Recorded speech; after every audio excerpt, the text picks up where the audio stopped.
هذا هو حال المحبين لي موطني الجلال والجمال، كل الجلال وكل الجمال بك موطني.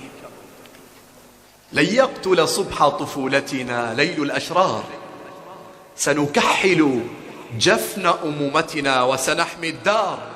الموت بفرض شرائعنا أولى من عار، ودموع الناس تعاويذ تحمي الأشياء. اخلع كفيك فذا وطن فيه العباس، يمم عينيك برؤيته وزر الإحساس. 7000 قصته ترويها الناس، فيه العباس فلا تسأل من أين الماء.